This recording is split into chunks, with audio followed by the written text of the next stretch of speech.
0h30 aujourd'hui. Hein. Vieux, il est tellement en pleine forme, raison pour laquelle il nous a appelé pour nous dire les PNJ. Aujourd'hui, on démarre à 0h précise. Alors, est-ce que vous êtes bel et bien branché? Oui, parce qu'il le faut, hein, parce que Mr. G, mon jumeau à moi, il est en pleine forme. Comment il va? Jumeau, bien ou quoi? T'as la forme? Ben, sénégalaisement, comme d'hab, quoi, tu sais. Ton week-end, ton lundi, ton mardi, ça s'est passé comment, G? Ouais, ça s'est bien passé, hein, la routine, comme d'habitude. Nickel, hein? Yes, I. Alors, amis téléspectateurs, ils sont nombreux, nos frères et sœurs malades dans les lits d'hôpitaux. On vous souhaite un bon rétablissement par la grâce de Dieu. Ils sont nombreux aussi au niveau des prisons, à Rebeuss, Camp Pénal, un peu partout. Nos détenus, les détenus bien sûr, connectés au niveau des 4 murs, ils n'ont pas de liberté. Aujourd'hui, nous, on peut aller vaquer à nos occupations, mais eux, ils ne peuvent pas le faire. Donc, ces personnes qui sont là-bas, nit yi nga xamantene ñu ngi ci kaso bi, ñu ngi leen di bàyyi xel di leen wax ne yàlla na leen yàlla gaaw a génne foofu noonu nga xamantene foofu ngeen nekk. Ñi nga xamantene tamit nekkatuñu fi, ils ne sont plus de ce monde. Hier, ils étaient avec nous. Avant-hier, il y a un mois, tey nekkatuñ fi dañu dem wuyu ji seen borom. Donc, ñooñu tamit une pensée pieuse pour eux. C'est avec ça qu'on va démarrer notre émission car c'est très important, Gilles, de bàyyi xel ñooñu. Yeah, voilà, donc sur ce, on vient juste à peine de regarder 2 clips, oui. Voilà, des artistes, des rappeurs, voilà, donc qui ont donné leur participation, leur contribution oui. À ce fléau qui se passe actuellement. Comme gars yi ni ñu ko xamee temps yi gis nga gars yi jeunes yi ni ñuy demee si l'immigration. Voilà, donc ñii di si faatu. Donc gars yi artistes yi def ay son yu naaj ku si mel ni Dip Doundou Guiss seetaan nañ clip bi moo jeex léegi. Donc respect à lui. Il y a Ngaka Blindé aussi. Oui. Il a fait une featuring avec bien sûr Leuz Diwane G. Oui. Et One Lyrical bien sûr, Matadi et pas mal d'artistes yi nga xamante ne bokk nañ ci projet boobu noonu quoi. Ok. Yeah. Donc c'est important de le souligner. Ce sont des porteurs de voix. Le rôle à eux, c'est de sensibiliser bien sûr, de veiller à ce qui se passe aujourd'hui au niveau du Sénégal, étant donné qu'il y a pas mal de jeunes qui ont l'habitude, bien sûr, de prendre les pirogues et d'essayer de voyager en Espagne, Italie, France, un peu partout. Raison pour laquelle ces jeunes très conscients, ces rappeurs très conscients ont eu bien sûr le courage, la volonté de faire ces jolis tubes bien sûr pour mieux sensibiliser les jeunes. Donc képp kuy porteur de voix am ngay frères am ngay sœurs yoo xamante ne jamono ji bëgg nañ dem extérieur mais les moyens du bord ne sont pas là bien sûr amuñu seen ay visa yi leen mën a permettre ñu dem ñu jël gaal gi pour donc tey artistes yooyu ñoo génnee son pour sensibiliser nos jeunes parce que ce sont nos frères ñoo xamante ne tey suñu ay frères lañ musulmans suñu ay frères catholiques tey ñoom ñooy jël gaal gi bien sûr di dee donc bàyyi fi seen i ay papa seen i ay yaay seen i ay frères sœurs seen i ay jabar seen i ay doom donc yoon la képp kuy sénégalais nga doon porteur de voix nga am benn message boo véhiculer pour que jeunes yooyu bien sûr ñu mun leen jàppale ñu mun leen wax ne seen réew mi seen Sénégal bi tout peut se passer parce que ñële ñu ngi ci kaw di daan seen doole kon mun ngeen toog fii Sénégal toog Dakar toog Sénégal daan seen doole tamit aussi ba keroog xéwal di ñëw ngeen génn bu rafet parce que génn bu rafet moo génn bu ñaaw. N'est-ce pas, Guy? C'est important. Yeah, ça c'est clair. Sur ce, le menu de ce soir, Mr. P. Il est tellement riche. C'est clair.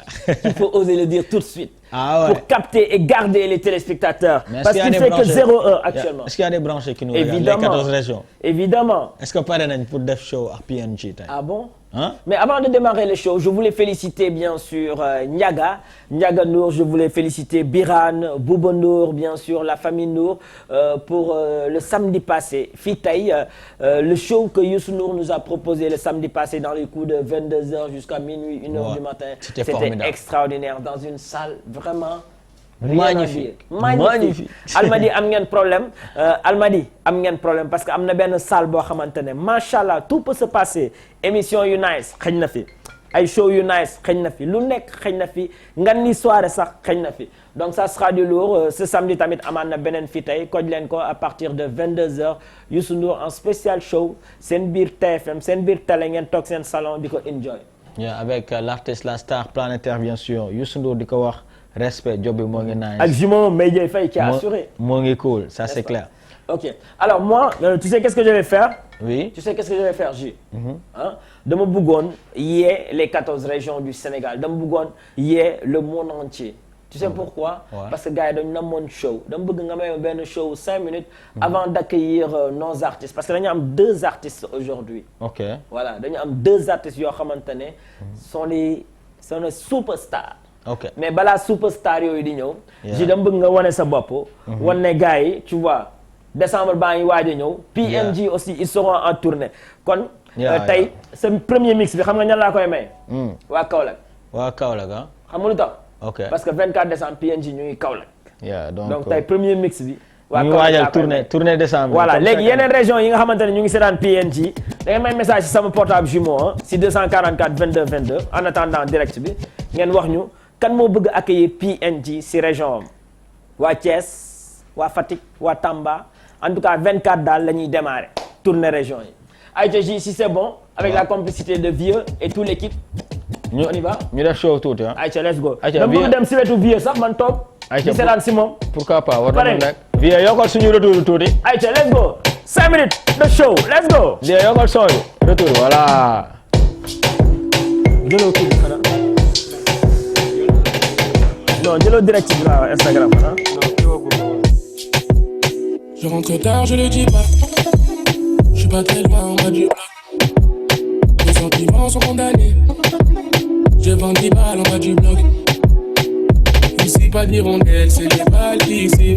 Pardonne-moi ma belle, je t'emmène loin d'ici. Bébé tu me dis, j'entends les balles qui sifflent. Pardonne-moi ma belle, je t'emmène loin d'ici. Je traîne la nuit gantée. Je me sens menacé. Jamais déconseillé. Et ma dulcinée, joli bébé, ma douce, je te donnerai mon cœur sans souci. Donnerai mon cœur. Je te donnerai de toute façon, y'a que toi dans mes pensées. L'impression que je suis bloqué, mon passé me rattrape, tu m'as pris la faute. Y'a que toi dans mes pensées. T'as pas lâché l'affaire, tu seras le meilleur même, toi qui es dans mes os. Coco Chanel, Louis Vuitton, j'arrive comme un coup d'état. On est, je préfère t'éviter, pour toi je serais obligé de t'aimer sans attention. Une trompe, je deviens assassin, le vrai une tentation, ça va finir en pression. Elle critique mon dingue, je suis criminel. Elle sort le samedi, je me sens privé belle. Dans les affaires armées, j'ai ça dans les veines. Plus dans les bails armés, plus dans les bails armés. Je veux la sale belle, tu le savais depuis longtemps. T'avais dit qu'on ferait pas semblant. Dans la sale belle.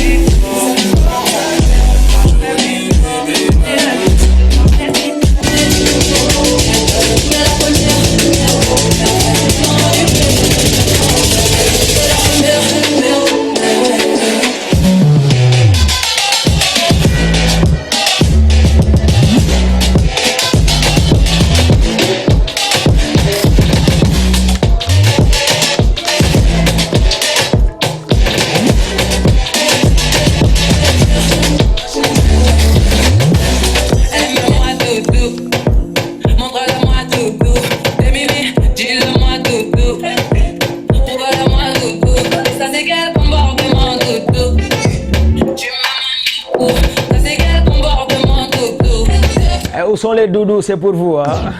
C'est clair, il me fait tomber. Je le vois, laisse tomber. C'est qu'il est vrai, je vois flou. J'aime quand elle a cette chou. J'ai dit oh. J'ai juré qu'on est plus qu'on pote.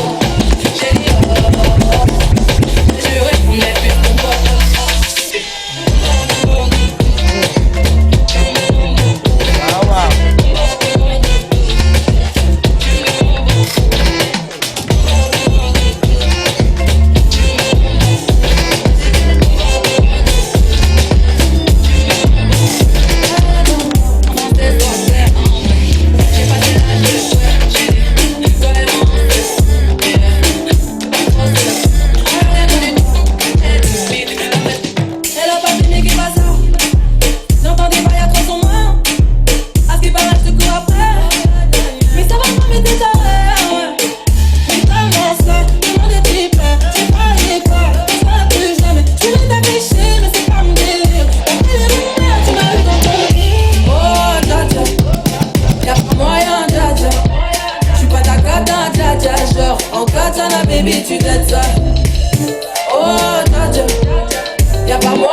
JJ, JJ, hey.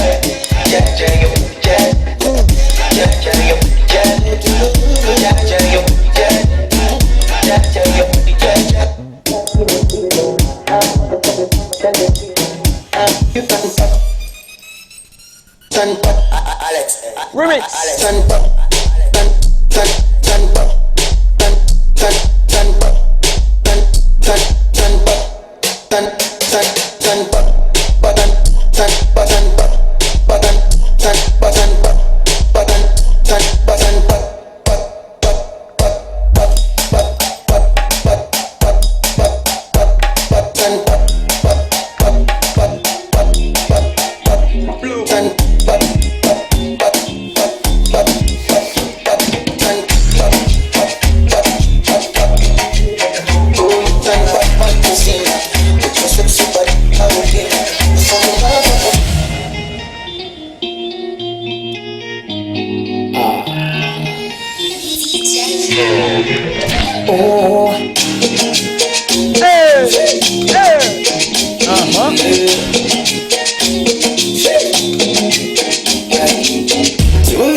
Tu reviens, maintenant tu regrettes. Réparer mon cœur, regarde ce qu'il en reste. J'ai déjà changé de vie, j'ai déjà changé d'adresse. Tu représentes en gros tout ce que je déteste. T'as rêvé de nous deux dans le lit, réconciliation en clip. Faut que tu retournes dormir, tu diras bien de mon défaut. Mais pas la couleur de mes cheveux. Faut que tu retournes dormir, tu sais les idées dans les yeux. Regarde-moi, je dirai à dire. Disparaître, c'est ce que tu fais de moi. Regarde tout ce que tu fais. Il est trop tard sur ma montre. Tu revenir à m'avoir laissé sous l'eau. C'est permis de savourer et de danser. Bientôt le mois de décembre hein, avec PNG dans les régions. En spécial soirée discothèque internationale.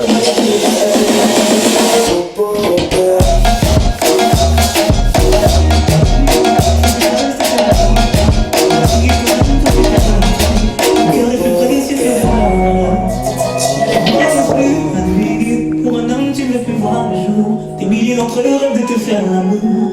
Ton corps est aussi beau que l'amour. Que l'eau.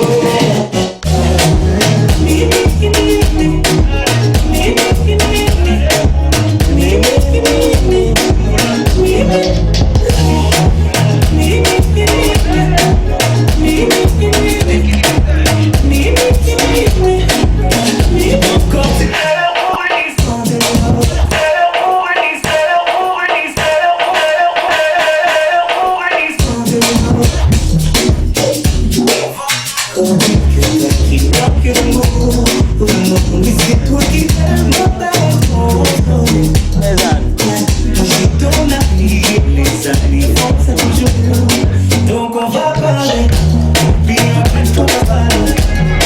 Tes données sont pour lui. Lui il a planté mon couteau, et il a regardé tout son poulet. C'est plus d'une sort, j'ai été sorti d'une Bossy, bossy, Godfather, man a OG, man a half humble, man a bossy. Bring a rag a rhythm like it's all free. Bossy, house on the call sheet. My money so long it doesn't know me. Switching up my kids like bossy. Hey yo, bitches, tell them that I cannot take the piss. When it's step out, do that kind of in my dick. If you think I love it, me, then you can get low. Them ones, like me, then you put it with the sit it, Are you ready? I don't know what she heard about it, but if it's Shake it out of me. I wanna let you I wanna don't know what she heard about it, but if it's can't get it out of it, you gotta like it. Then I'm up, if you got something, I saw she in the club, she dancing for dollars. She got a thing for that Gucci, that Fendi, that Prada. That piece of beach, you won't baby, don't say hit the bottom. She feed the food, fantasies, the bit.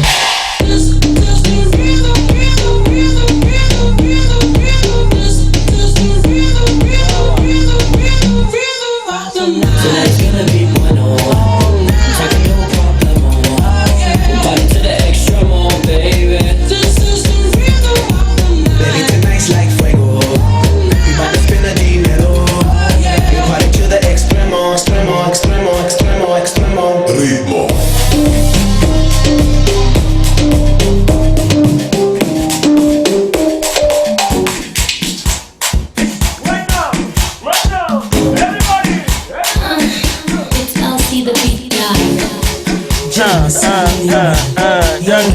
waaye mooy góor.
Est-ce que moo ngi cool foofu? Non.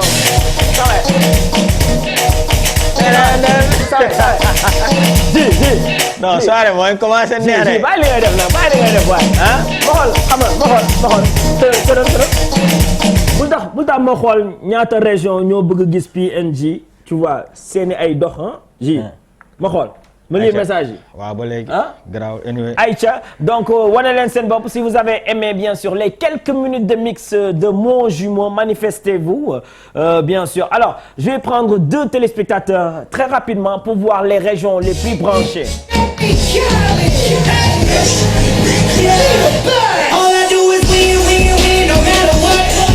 Alors everybody tout le monde. Everybody. Put your hands up! Right now!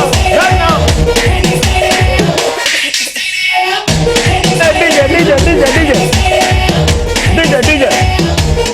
Hey, stop the music, please. Gars yi dañuy def benn break bu ndaw rek pour jël 2 personnes. Aïcha rapidement balaa ñuy accueillir bien sûr suñu ñaari stars yi on va voir les régions les plus branchées du Sénégal qui vont se manifester alors il suffit juste de faire le 88 628 22 22 wala 88 628 04 05 am na ñoo xam ne dañu toog ay mois ñëw ñu soirée PNG à cause du Covid mais le mois de décembre bien sûr suñu première soirée ça sera à Kaolack le 24 décembre mais le 25 décembre on sera ici à Dakar dañ koy tasaare. on sera ici à Dakar alors le lieu faudra regarder l'Instagram des jumeaux PNG ça c'est quoi? waaw Instagram ji PNG officiel. donc dégg nga. Aïcha bien Aïcha ñu def.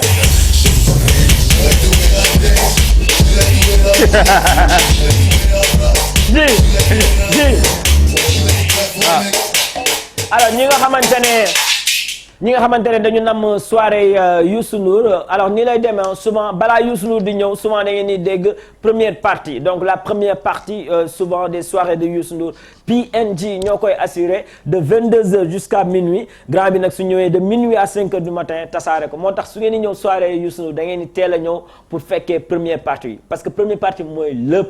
da ngeen di teel a ñëw teel a bokk teel a échauffé wu comme ça yu su ñëwee moom Mbaye Gueye Faye ak Super Étoile ñu tasaare ko n'est-ce pas ji. ça c'est clair te noo def dina ko may gars yi bien sûr pour l'année 2021 da leen may benn ça c'est clair. Ok. Alors, vieux, si c'est bon, on va prendre un téléspectateur au 88 628 22 22. Et puis, juste après, accueillir notre premier invité. On vous rappelle que j'ai un ami, un frère, bien sûr, sous le nom de Sakura, qui sera là tout à l'heure dans quelques minutes. L'artiste, le mannequin, bien sûr, le basketteur. Nous connaissons le gars du Woye. Alors, il sera là. Et puis aussi, il y a un ami, un frère aussi, bourré de talent. Il s'appelle Bril Fight Fo. Alors, les amis, les frères, bien sûr, les sœurs, les fans de Bril, préparez-vous parce que ce soir, ça sera du lourd. Bril, il sera de la partie, il sera dans la maison, bien sûr, pour nous accompagner jusqu'à 1h30 du matin. Donc, J, ça sera du lourd aujourd'hui. Hein? Yeah, ça c'est clair, avec Bril, Fight Fo et nos invités surprises qui feront le show ici même avec The Twins DJ PNG. Vous pouvez envoyer vos textos via le net, aussi la page Facebook TFM. Oui. Voilà, donc pour nous, c'est portable de nous via la page Instagram PNG-officiel. Envoyez vos textos. Tout à l'heure, durant l'émission, on va lire quelques textos comme Fatima qui a kiffé les mix. One Love à Binta Zuma qui a kiffé les mix aussi. Happy birthday. Salut PNJ, c'est Absafal, chéri Kebassam depuis Maroc. Mongi nice. Super, super. Les textos continuent via le net aussi, via le WhatsApp 240. Comme keroog waa extérieur da nga si may ñaar rek après massage si ñaar rek jël leen. waa Mauritanie Assou ñu ngi koy jaajëfal bu baax. Bro, c'est Madou Sarr et Laye moo ngi nice kontaan nañ. Voilà, donc continuez à nous envoyer vos textos, on va lire ça en live, on est dans live. Alors le numéro magique c'est le 88 628 22 22, 88 628 04 05, 88 628 65 65. Alors vieux, sans tarder, si c'est bon, on va inviter bien sûr nos premiers artistes. Sakura, il est déjà là, bien sûr. Avant l'arrivée de Bril, Fight Fo, bien sûr, on va vous présenter une star sous le nom de Sakura. On va regarder juste la vidéo et puis revenir bien sûr. Pour... Killer man, let's go vieux, si c'est bon, brush Nuko et puis juste après on va accueillir notre invité avant l'arrivée de Bril Fight Fo. Hein? Killer. Aïcha, let's go. Ñu dem.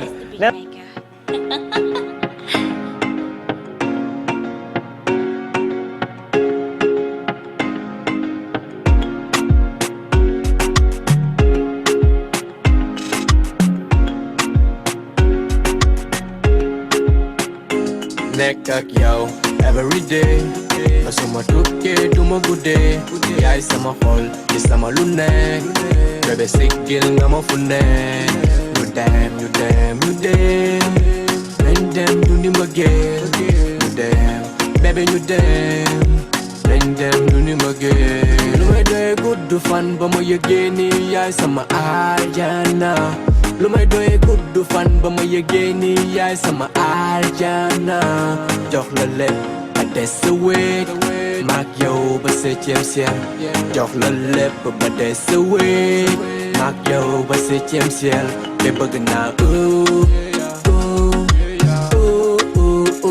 man bëgg naa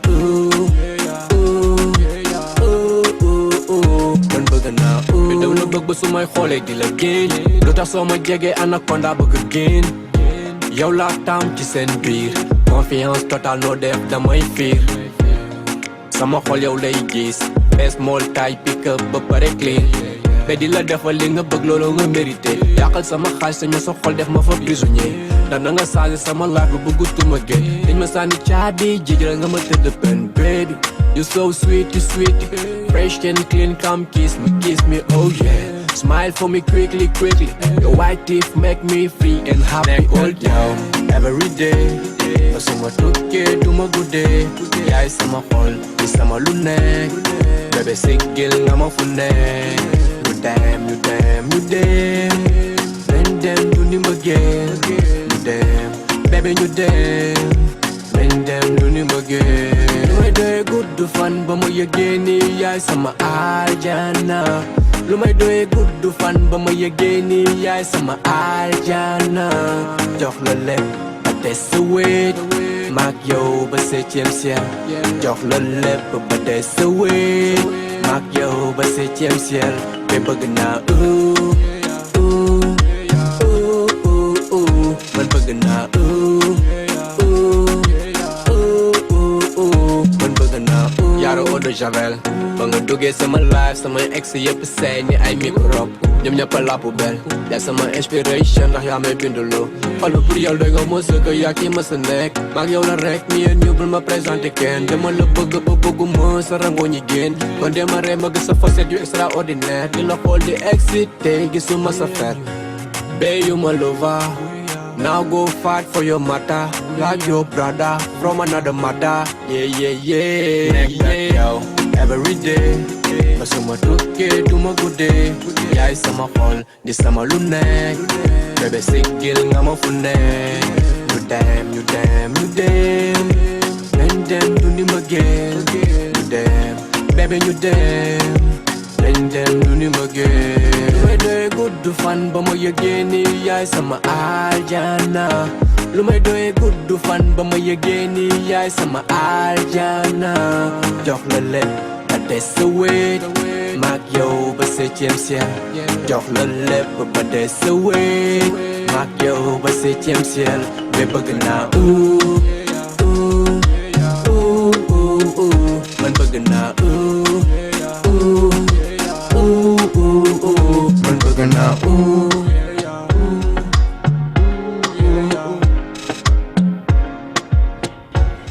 man bëgg naa Man bëgg naa. What's up? Alors, amis téléspectateurs, pour ceux qui viennent de nous prendre en cours, bien sûr, vous êtes bien dans le PNJ Show C2B. On vous rappelle que tout à l'heure, on recevra bien sûr Bril Fight the Faux. Mais avant l'arrivée de Bril, Zach Killako est dans la maison, bien sûr. Il est là, vous venez de regarder, bien sûr, l'extrait. Copain, nous, encore une fois. Les téléspectateurs de la TFM qui sont en train de te suivre. maa ngi bëgg gars yu may seetaan yëpp de près ou de loin di ziar sama waa secteur waa Ross Béthio région de Saint-Louis bi yëpp di ziar waa Pikine Rudi sama gars yi waa Technopole bon bàyyiwuma kenn daal sama staff. mais Saint-Louis nga wax de copain Saint-Louis. Saint-Louis Ross Béthio. xam nga ne yow suñu tournée bi PNJ Saint-Louis daf si bokk. ah bon ji xoolal ma datu Saint-Louis bi foofu. Saint-Louis. loolu day gën a neex Saint-Louis Ross Béthio benn la. kon yow dañuy ànd Saint-Louis. ah waaw bu baax sax pare naa de sama gars yi pare nañ tamit. ayca donc waa Saint-Louis pare leen ko PNJ le 29 décembre le 29 décembre PNJ bien sûr seront là-bas.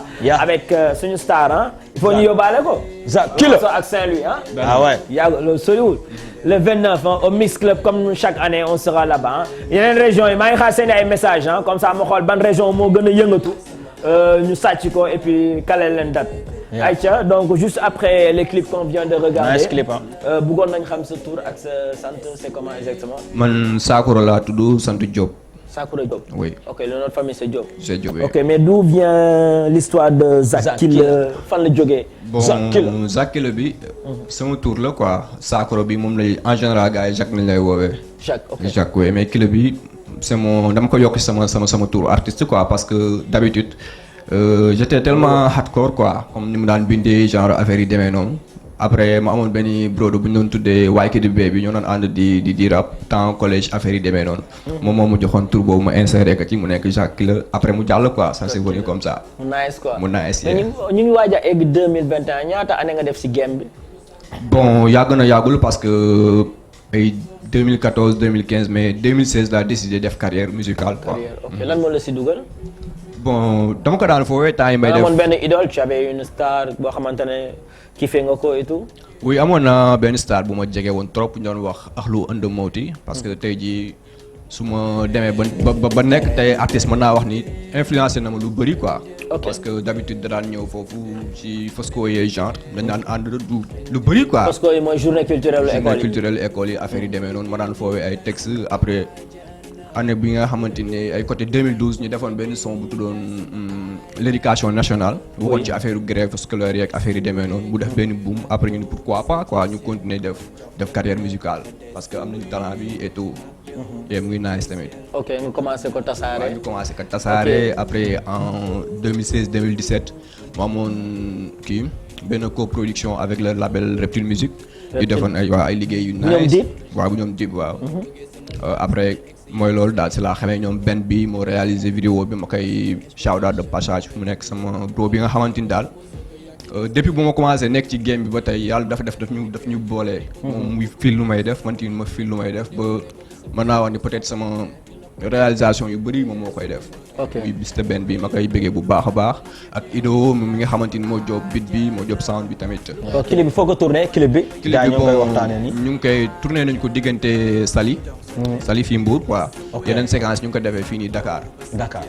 Saly Mbour Dakar. gel yi nekk si clip bi da ngeen ko loué wala sa la ñaanta. non kii Defa la.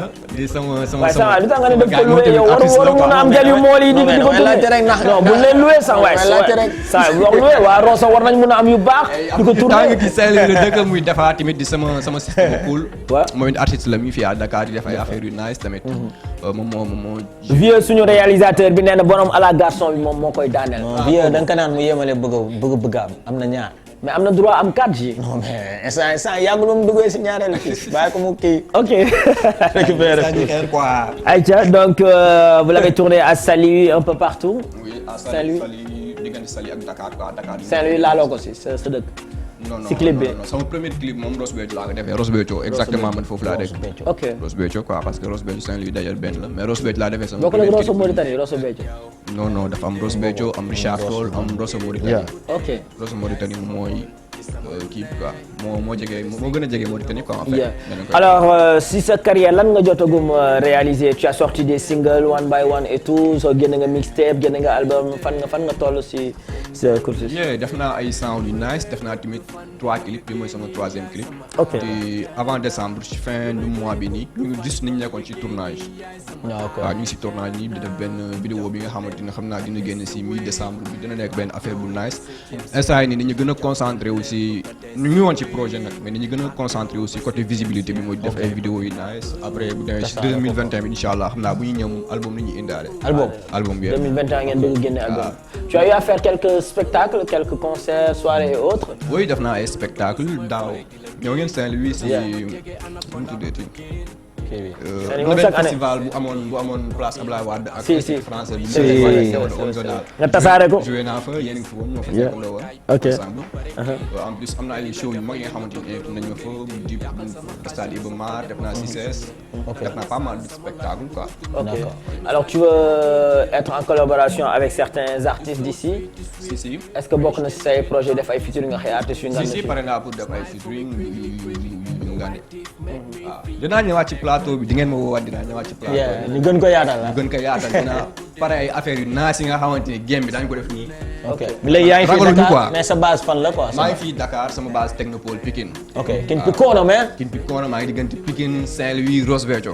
ok waaw léegi lan ngay wax sénégalais yi sa dernier mot lan ngay wax sa fan si ñu xaar la fan et puis. waaw Zaki la moom mi ngi si.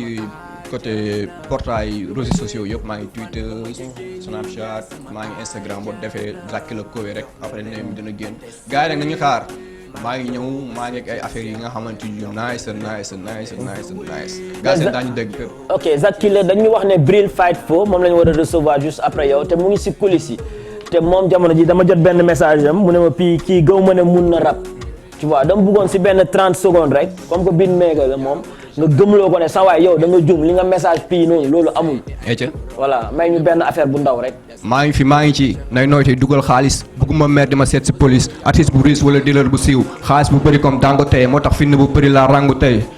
maa ngi ci villageois biir dëkku taax duma ngaaka biir marché Colobane te des rappeurs mu yuuxu di xëxët comme États-Unis biir Côte d'Ivoire lundi ba dimanche sama xel mi di mbalax booy namuma boitu samedi soir liggéey xamee ma guddi ak takusaan sama tuus yu weex yi dama ko sol ba sonn ku xam fi nga jugee doo ñàkk jom bu taree ma luxus ni Papa Thione jàll njëg bu néew te doo dégg dee dama judd jooy foog ma màgg ree dama fanaan fu ne su ma neexee fanaan hôtel bu mu taree booy dama ko muñ bu mu jotee booy dama jóg booy bu yaru woon dafa tuub ndax fi ma nekkoon dafa xóot dëkk bu ñuy wax Ross Béthio laa jógee na mënoo def lu ma excité boo yëpp mën nañuy topp ma nekk tendance comme iPhone bu mujjee génn from Z même boo defee tout noir fu mu la fekk booy dafa lay violé faale mu rappeur bu mag ak bu ndaw maa dafa fekk ñu ñëpp la yem Bril yow laay waxal Bril loo wax yaa ngi si coulisses yi yaa ngi doon ak biir yow laay waxal loo wax yow tey soo gis nga léegi est-ce qu'on peut t'avoir bien sûr fan lañ la mën a suivre via les réseaux sociaux ak ban numéro lañ mën a joindre gars yi sûrement kontaan nañ. ok maa ngi Instagram maa ngi YouTube maa ngi fépp boo defee Zaki la ZACK I2LER def espace def KOE. king of everything quoi. numéro yi boo defee 77 def 666. xaaral ma jël ko nang dafa gaaw 77. 666. 65. 65. 99. 99. Oui. Comme ça su ñu dem Saint-Louis le 29 ñu woo la. Inch'Allah amul benn problème. ñu tasaare ko mën naa leen joxaale sama numéro manager bi. ah da nga manager. am naa manager moo toog ne. sama yow moom mi ñu tudd mooy borom Rasay. mooy borom Rasay muy Lex. Lex waaw Lex. man ak kenn nu mu tudd kële keneen ki. man ak kenn mooy Abdou Wahab. Abdou Wahab Ndiaye ci sama bureau de tamit. acca numéro Lex bi bureau yu cool yi nga xamante ni bon. ñoom ñoo may taxaw fii presque lépp ñoom ñoo koy réglé quoi. ñu lijjanti lépp. Lex numéro am ñaata la nga ne Lex manager. waaw Lex xaaral ma jox la numéro parce que moom daa bëri ay numéro nag. waaw 78. 78. 017. 017. 21. 21. 79. 79. ne ko ñooy ànd Saint-Louis de. ah ouais ñu dem ñu tasaare Saint-Louis ñëw tasaare. am na ay daafër nag am na ay tàng yi nga xamante ni maa nga ñëw jouer ñu première partie bi foofu. Inch'Allah amul benn problème ça fait plaisir quoi. ok gars yi kontaan nañ ci déplacement bi maa leen gën a kontaan. DJ Kheucha mu lay seetaan nee na am nga talent mu ngi lay support ah. te nee na dina la invité si émission. Inch'Allah DJ Kheucha bu 11-13. ok d'accord. ok kontaan allez merci. donc xaaral tuuti vieux si c'est bon on va regarder bien sûr. Bril bien sûr featuring la diva OMG. ah bon lu bees tàkk la mooy tasaare dëkk bi. vieux may ñu clip boobu Bril featuring OMG. Bril daf ko bëgg nag. Bril daf ko bëgg. ñu xool clip bi. Aïcha let's go vieux. bros ñu clip bi Bril featuring OMG. yeah. Bril is coming back. yeah. ça va sa micro ngi nii ah. mais Bril ni ñu nuyoo neex na de gars. dem leen TFM maa ngi live and direct foofu noonu bye bye. TFM Instagram moo xew wen. dem leen TFM ñoo ngi foofu. gis nga kon ku amul Instagram jamono ji da ngay am problème ah. da ngay am problème bu ngande. tout se passe au niveau des réseaux sociaux léegi. ngay am ñëpp kon même sooy génn sax da ngay tàggu sa gars yi waa Instagram. na leen maa ngi TFM comme ça ñoom ñëpp ñu mën a connecté wu directement quoi dem TFM directement. ok sa Instagram lan la yow. Bril officiel. Bril officiel. ok Bril nuyu naa la. sama réalisateur bi nu ñu nuyoo sax dafa neex parce que maa ngi ko naan may ñu lu bees li Bril la featuring OMG. mais mu dem may ñu Bril featuring Marichou. c'est la loolu la sentir. ma ne ndeysaan cay mbëggeel moo bëri doole de. ki loo sentir rek ngay def quoi loolu la sentir. lan ngay wax sa bébé d'amour avant nga nuyu téléspectateurs yi Marichou. waaw asalaamaaleykum maa ngi nuyu waa Sénégal yëpp di nuyu képp kuy bëggee Bril ñuy bëggee Bril Fight foo am ñu naan Bril Fight maa ngi leen di bëggee yéen ñëpp di leen jaajëfal di ànd ak yéen tey ci émission bi xam nga man maa fi nekk Bril is here. narul yomb. alors vieux nous signale qu'on a des petits soucis techniques pour le téléphone ñi nga xamante ne ñu ngi doon jéem a joindre PNJ depuis tout à l'heure c'est un peu compliqué mais d'ici la fin de l'émission on espère que tout va se passer dans l'ordre ngeen waxtaan ak PNJ waxtaan ak Bril Fight en direct mais pendant ce temps-là on va lire quelques messages via le 77 244 22 22 de mon jumeau envoyez vos messages manifestez votre région bien sûr pour nous montrer que vous êtes en train de nous suivre ou bien votre pays hein. Même si vous êtes loin en France, Espagne, Italie, un peu partout il suffit d'envoyer un petit texto au 77 244 22 22 salut je m'appelle Fatou je suis en Italie je suis Bril c'est simple hein, et on va lire les messages en attendant le téléphone bien sûr Bril kontaan nañ à chaque fois di la inviter rajo di la inviter télé di la inviter via les réseaux sociaux Instagram parce que def nañ émission bu nice version Covid bien sûr et puis suñu ay événement aussi saa yu ñu la wooyee tu réponds à l'appel des jumeaux PNJ ñu ngi lay féliciter si loolu di la wax c'est un plaisir de te revoir sur suñu plateau.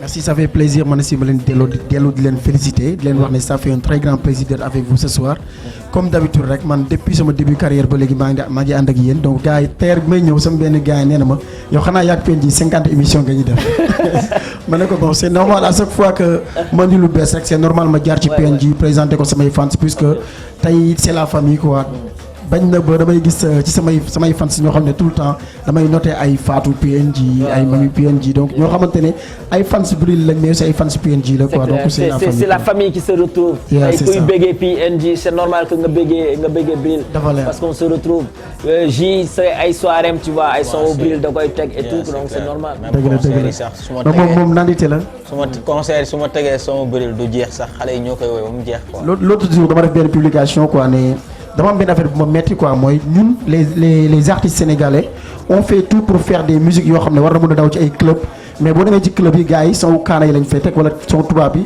xaw ma complexe la xaw ma lan la après ba mu yàgg ma ne non am na benn exception quoi mooy damay gis ji day dawal son yi quoi donc bëgg naa gars yi dawal son sénégalais yi quoi alors les DJ c'est un message que Bril est en train de lancer DJ yi seetaan bëri nañ waaye te gars yi temps yi ñooy. exemple boo jëlee benn son Samba Peuzzi ay sañsee mu naayes su ma sañsee ñëpp kontaan loolu dafa war a daw club wala bas xam nga bas Samba Peuzzi donc wala cegin bii ngay def xam nga man maa baax ci yaaw kaa ñu cegin daa war a daw club dafa war a daw ok donc c'est super alors Bril tey balaa ñuy démarrer suñu ay questions suñu ay réponses et tout ak spectacle bi bëggoon naa ñu dellu si ginnaaw un peu partout balaa ñuy ñëw si vidéo yi nga xamante ne yaa ngi koy tasaare fan yi Bril dama bëggoon tey tànn 3 tubes yoo xamante ne comme que waa Instagram ñu ñuy seetaan waa TFM ñu ñuy seetaan 3 tubes yoo xamante ne tey moom moo gën a tax ñu xam Bril nga may ñu ko en mode freestyle en espace de 30 secondes Medina snappale ko. ok première bi mooy the first time I show you la xam yaay sama life bëgg naa la lool yow yaay sama life love you I love you baby I love you I love you I love you I love you baby I love you I love you yaay wetali sama dundu baby je peux t'appeler ma vie nekk ak yow forever loolooy sama vie love you I love you baby I love you I love you deuxième bi non boobu moo tudd naka ba pare sama life waaw ok mu ngi génn à peu près ban année boobu mu ngi génn en 2017 ci Pod et Marichou saison 2 donc tey moo tax ñu bëri gënoon xam Bril Fight foo gën a xam Bril parce que avant je faisais du rap kese donc ci laa commencé def son bu yoo xam ne intégralement way la donc sénégalais yi gis seen bopp et que peuple bi kontaan voilà donc ma gis ne gars yi bëgg nañ ko ma jaar ci loolu nag kon ne def ay son yu mel noonu sama life mooy lan sama life mooy sama dund xam nga dina am des fois dina am nit boo xam ci sa dund bu génne ci sa dund rek sa dund dootul amati sens c'est-à-dire des fois nga nekk ak nit boo xam ne bu génne ci sa dund dootul amati sens kon kooku mooy sa life maanaam sa gel quoi wala sa copine waaw sa jabar sa yaay mën na nekk sa yaay tey xam nga mën na ne mais nag fii contexte bi du woon yaay quoi contexte bi mooy sa jabar wala sa copine quoi affaire mbëggeel la quoi mbëggeel loolu la wax kon parce que maa ngi wax tout a commencé quand nos regards se sont croisés elle a renversé mon cœur elle l'a fait chavirer dans ma dof si moom j'ai perdu la tête. Notre histoire est cool, il ne faut pas qu'elle s'arrête. Kooku mbëggeel la yow. ok là tu chantes love quoi. ci love laa doon wax. xanaa dafa am benn gel boo noboon nga bind ko wala nu mu fa demee noonu quoi kan moo la inspiré si loolu. bind naa ko pour man aussi bind naa ko pour ñëpp quoi parce que nit ku. bindal na ko la yow si yow da nga. pour yow tamit quoi xam nga am nga ko nopp. bind ko pour yow. après bindal na ko ñëpp bindal na ko ñi seetaan. après ngeen gën a mais exceptionnellement quoi yow am na koo xamante ne son ba nga ko doon bind soo ko doon woy nga ne kii moom la. kii moom la moom la. mais xam nga tey étant un artiste. sa vécu ngay way. munoo soo bëggee way leneen lu kenn di dund rek da ngay way loo xam ne du dem ci xol yi. parce que bu bëggee lu dem ci xol yi foog mu jóge ci sa xol. man su may way benn affaire damay xool li ma xam ne dund naa ko vivre naa ko ma bind loolu way ko. ok léegi yow kan mooy sa life yow kan mooy sa life. sama life loolu nag ay na la ump de. ah. non affaire maanaam genre kan mooy sa life quoi kan mooy sa bébé d'amour kan mooy sa gel parce que. moo tax ma ne loolu dina la ump tey loolu kenn comme par exemple yow ñu bëri instant dañ la xamee Marichou. loolu vie privée la. dañ la xamee Marichou quoi comprendre. waaw xam nga li ma la wax. mais lii lan moo tax nga sonal sa waay te dafa ne saison boobu si la kamoon si ba woy son bi. waaw comprendre te gars yi si lañ ko xamee tamit moom ak Marichou. ok comprendre. te Sénégalais yu bëri est-ce que doo ko leeral ñu pare si question boobu Sénégalais yu bëri ñoo ngi naan Bril kañ lay yeew booy bi kañ lay takk xale bi. gars yi loolu la ñuy waxtaanee. Aïcha mais loolu réponse rapide. Bril kañ ngay yeew nag def différence. mais loolu vie privée la dama am sama benn maman boo xam sama fans la ndeysaan. moom mooy seetaan nii live and direct. ok def na ma soo defee émission ba pare te waxoo ci sa vie privée rek am na lu ma la dencal te li ma dencal doon ma ko yàqal. ay Bril ok alors nee nga si saison 2 bi Pod et Marichou donc Pod et Marichou moom moo lancé Bril. dëgg la. ou bien moo gën a lancé Bril ah. Bril avant artiste rappeur rek ko xamoon quoi. tant que nekkoo ci mouvement hip hop bi dëggantaan. doo xam kan mooy Bril. mais toi aussi tu as apporté un plus à la série à travers tes sons. bien sûr mais tey c'est donnant quoi ñëw naa si Pod et Marichou di ki lu bees loo xam ne tey série yu bëri ñoo ngi koy def di jël ay son di interpréter ay son di ko def ci ay série ay film mais loolu am na lu bëri lu apporté ci film bi mais aussi ñoom aussi c'est grâce à Marodi TV tey gars yi ñu bëri xam Bril la. waaw bu dul woon Marodi TV peut-être que dinaa ko ne doon def li ma doon def dama découvrir benn talent. donc toi tu es très reconnaissant. xam nga man dama judd rek mun way. parce que dama jógee ci famille boo xam te ne ay géwël lañ et j'en suis fier. ok man bi ma juddoo way laa njëkk a mën ko sax ay rap. mais bëgguma woon way parce que pour man way yëpp féeg la. xam nga way yëpp féeg la tu vois. ma nekkoon ci monde boobu nag gëm ne loolu. gëm loolu genre tubay yu nga ni ñëw xam nga rek yaa wu soob yaa loolu mooy rab bu kaana bi. mais benn potentiel sax am benn baat bu neex war ko mën exploiter mais da nga naan da ngay garaaw lu quoi. ok yow lu yëngal quoi foog nga xuural baat. tu vois donc au début ci monde boobu laa nekkoon. ma dem ba ci biir nag xam nga. ma xam loolu xaal la woon quoi mu wàcc fa. nga génn foofu xam ne affaire yi lan la. ngay rap wala nga def leen ak loo mënti def fexeel mu neex. c'est l'art de combiner les sons d'une manière agréable à l'oreille loolu boo ko tegee ci olof mooy na neex. amul leneen amul kii mën na woy kii rap la wala kii mbalax lay def. ak lu mu mënti def te neexul du musique. acca le deuxième son ñu demaat. nank deuxième freestyle bi. ba Gangsta Love. ayca may ñu ko jëlal.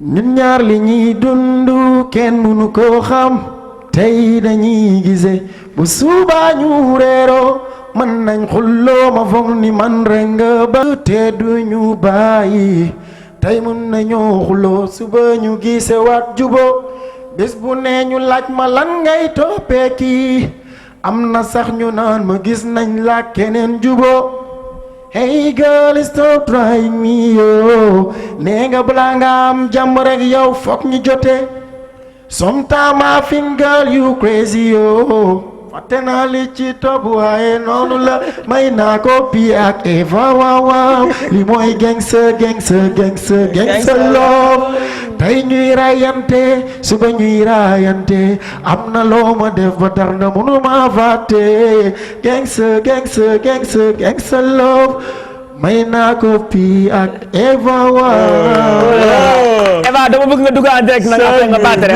voilà émission en direct mu battre. seen sound la quoi parce que yàgg nga ma ko wax bi son bi génnee ko woon na ma non. est-ce que xam nga ne am na benn son boo def boobu day dund kii loolu. dañu demoon Mbour ñu toog ay 22h 23h ma amoon xam nga dama mun tooñ.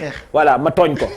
léegi nag non da ngay wax tooñ bi nu mu demee quoi. ça va yemal foofu tooñ naa ko. na la wax tooñ bi nu mu demee. tooñ naa ko xam na ne tooñ naa ko. non soirée gis nga booy lu ñuy maye amoon dañuy maye ay 2 centimètres xam nga 2 centimètres. xam nga luy 2 centimètres. mooy bu yam fii bi. voilà léegi da su fekkee ak sooy animé nii xam nga booy dañ lay jege affaire yu demee noonu quoi. booy mu soxor nag xam nga booy. ba dugal la mbéj. Eva dañu mbéjee de seetaan naa si mu mbéj. boo xam bu la ko mbéjee moom damay xeex. non pot ñaanal na ma pour mu ma mbéjee noonu. donc juste après mu ne ma dafa am benn son bu Bril génne première fois ma koy dégloo bizarrement ma dégloo ma ne ko non ma ne lendemain bi ji son bi il faut que ñu invité sama copain may ñu ko c'était extraordinaire. donc bokk na si son yi nga xamante ne tamit ça a lancé Bril et puis le public t'a te dinaa ñëw Fosco yi Kennedy yi ñoom seen xale yi di daw di jooy gars yi di ko dund quoi képp kuy dund love benn instant son yi da lay vrech. alors les téléspectateurs yéen a ngi ñëw nànk kon à présent war ngeen xam PNJ kan lañ invité jot nañu may benn ñaar troisième bi nag lañ leen di may et puis juste après ñu dugg li nga xamante ne moom la ñu indil lu bees ji. ayca troisième bi aussi mun naa jël trahison. xam nga trahison comme mun naa jël aussi son man ak Pape Biraye muy jeeg bu diis ak taay fiin. nañu trahison bi ba pare. waaw trahison après ñu ñëw si luur yeeg tegale yeeg ñoomin seen let's go. def nga ma lu ma gentul woon lu ma dul mën a gëm ku ma ko waxoon dara gënul kawe fiñ ma la tegoon sóoruma lii bett nga ma yow li nga ma def metti na ma ak fi ñu jaar yëpp lii musuma woon imaginer sama bopp dafa jaasoo may gis ay imaginer lan moo la doyul ba nga jug naan na wuti leneen feneen lu tax mu doon ku ma xam lu tax yow tànnuloo keneen wax ma laan moo tax nga def ma li xaw ma laan moo tax nga def lu mel nii xaw ma lu la dal ba nga bëgg a dem feneen kaay nga wax ma lu ma la bañal ba ngay xool keneen. super. Yeah. Trahison dafa bokk non seulement Sénégal mais le monde entier bien sûr dañ koy dund. Donc à travers aussi un vécu ça. Que tu l'as réalisé ou bien. bien sûr vécu parce des que autres. kuy dund mbëggeel dund trahison. Gis parce que nga mbëggeel la ak trahison ñoo ànd. parce que ñaari nit bu ñu demee ba yàgg. Ouais. bu ñu bàyyantee rek am na ko trahir moroomam. C'est clair. donc C'est clair. trahison mbëggeel ñoo ànd donc vécu la dund naa ko. et puis quand su may woy benn son mbëggeel d'habitude du ma woy sax d'habitude ay mbëggeel pour woy mbëggeel pour wax ne bëgg naa la bëgg nga ma. Ok. la plupart damay xool ay problèmes yoo xam te ne ñoo ngi ci amour. ma ñëw woy problème boobu noonu quoi et puis je me mets dans la peau de celui qui a vécu cette histoire pour que mu gën a mën a toucher nit ñi. Ok. parce que quand je parle damay mel ne damay taxaw ak gel bi di wax ak moom directement def nga ma lu ma géntul woon lu ma dul mën a gëm fu ma ko waxoon dara gënul kaw yi fu ma la tegoon sóoruma lii bett nga ma tu vois c'est comme si j'étais en train de dialoguer avec quelqu'un. donc du coup loolu mooy gën a tax tey bon pour moi selon moi loolu moo gën a tax muy toucher nit ñi muy dugg nit ñi parce que la plupart dañ may woon naa ma dafa mel ne sama vie ngay raconter. ci son yi parce que lu ma dund rek nga ñëw way lu mel noonu. c'est important c'est important. Aïcha rapidement balaa ñuy dem si clip bu bees bi nga may ñu poids lourd beeg poids léger bi. yee Pape Birahim waroon na fi nekk man li ma gën a bëgg. man de booy. ñu dem ah mais xam nga lu doon gën a neex si xam nga lu doon gën a neex am benn taille fine fii. est-ce que mënoo jël sa portable boo taf benn taille fine ak benn poil wala mënul nekk. su may def concert noonu laa koy defee de. xale fii benn xale fii may fowaale quoi. Aïcha mais lan mooy sa goût yow. man ñaari jigéen bu baax laa bëgg. ñaañam moom. ça va foog choix am. mais ci son bi taille fine laa faral de. taille fine nga faral. Pape Birahim moom daa bëgg ay affaires yu nganda yooyu moo tax. ok Aïcha dafa mel ne nga ne pii nga ne ji. moo pii moom dafa bëgg lu. j'étais obligé ma jël taille fine ci son bi quoi ça veut pas dire que taille fine yi laa tànn. mais c'est que mënoo ànd ak sa grand frère. moom mu jël loolu daf ko bëgg nag moom ay Pape Birahim ak koo bëgg. waaw waaw. alors Pape Birahim l'homme de la Médina képp ki nga xamante ne jamono ji yaa ngi dëkk Médina di seetaan émission bi ñu ngi lay bëggee bu baax encore une fois ñoom El Hadj Keita waa Médina ñoom ñëpp bien sûr mention spéciale à tous les artistes du Sénégal parce que minuit est passé 1h passée mais n'empêche tous les artistes sont en train de nous suivre les animateurs les DJ képp kuy célébrité jamono ji yaa ngi suivre PNG ñu ngi lay wax chapeau parce que ñu ñoo bokk game bi ah. n'est-ce pas cool moo ngi nice alors puis sans tarder j'ai envie qu'on regarde ce joli clip. moi aussi j'ai envie. voilà donc ñun ñëpp. Bril aussi il a envie. xaar man Bril featuring la diva. xam nga man ma baax ci yow kaa ñu cegin. féexal sa xol ma ci gaaw ñëwal ñu cegin. yaa mën a dëkku li may daaw kaa ñu cegin. jege ma ñëwal ñu fecc mu laay cegin. ayca vieux let's go man. Bril ñu ko man OMG. Cegin. kaa ñu cegin am na sa benn copain bu tudd Beres moom dafa bëgg son bi quoi donc di ko may de passage di ko may tamit képp ki nga xamante ne jamono ji yaa ngi anniversaire tey wala yaa ngi anniversaire le mois de novembre ñu ngi lay wax un happy birthday bien sûr venant de Pi venant de J et tout à l'heure Bril avant de partir va chanter. Allô, oui. Allô, bonsoir. Bonsoir, salaamaaleykum. Maaleykum salaam le 22 marche maintenant oui bonsoir. maa ngi leen di nuyu bu baax a baax. ñu ngi lay fay bu baax a baax noo tudd ak fan nga ñuy wooye. Bril naa bëggoon a xam. allo maa ngi lay déglu. ça va Bril. ça va bien alhamdulilah. yaa ngi si jàmm bu baax. sant yàlla bu baax a baax. allo. waaw maa ngi lay déglu. Bril moo lay dégg.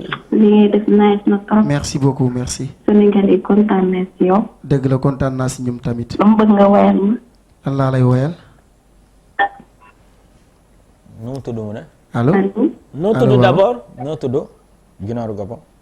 man. waaw. Jeyna laa tudd. Jeyna. foo dëkk. Dakar. ban son nga bëgg Bril woyal la Jeyna. Cegin laa bëgg mu woyal ma. Cegin maa la koy woyal léegi. non I'm sorry. I'm sorry yo. Kay déggal ma jégal ma baby girl I'm sorry yo.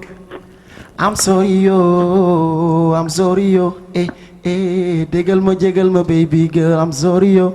boo ma baalee dootu am lu la metti yaawe foog ma dellu si na mën naa la boo ma bàyyee damay xaaru ji kon bul ma daaw fu ma dem damay ñëwaat ndax ta mën naa la. super I'm sorry. Fatima Wali nee na moom bëgg na dugg mais happy birthday nga koy wéyal ah j'espère que dina dugg balaa émission bi Fatima ñu lay xaar ok donc ça se voit cool man nice. alors on nous signale que le 22 marche et le 20 pour les téléspectateurs 628 22 22 voilà 88 628 22 22 ou bien 88 628 20 20. parce que puis sànq ba léegi waa Gambie ñoo ngi may woo waa Maroc waa Belgique dama lay permettre nga jël 3 J tey. waa USA. waa international après dama lay permettre nga jël 3. voilà via WhatsApp nag laa wax nag. ok alors Bril on vient de regarder avec ta sister OMG. alors le son. nice clip. daf may neex daf may neex. waaw. ok alors pourquoi daf may neex et pourquoi le choix de Oh My God OMG. daf may neex. parce que non man maa invité OMG. ayca oui vas-y attends y a un téléspectateur on le dit bonsoir. xale jigéen ñi dañ la bëgg de yow. man maa leen gën a bëgg man ñoom allo laa bëgg. allo oui. waaw jigéen c'est Diena qui revient ou bien. allo. non c'est Sia. c'est. Asia. Asia. ok Asia naka la yaa ngi cool. allo. allo waay. Régiment ça va. Asia vous êtes en direct vous nous appelez d'où. allo. Asia ñu ngi lay dégg de. ñu ngi lay dégg. on t'entend. Dakar Kër Massar. Kër Massar. Bril kii waa Kër Massar la. Asia am Siri. yaa ngi noos. Asia yow taay fin nga wala luur nga. bu rek yem rek. yem amul de da ngay tànn soit pegele wala luur. bu baraba waaw. yéen Bril utal leen tur yéen. yéen ñu nekk si milieu bi. laay gën a jege. Taïfin nee na Bril nee na Taïfin la gën a jege comme yow bi nga doon wër la. waaw kon waxal ak Bril. Taïfin waaw man li ma gën a bëgg Taïfin la.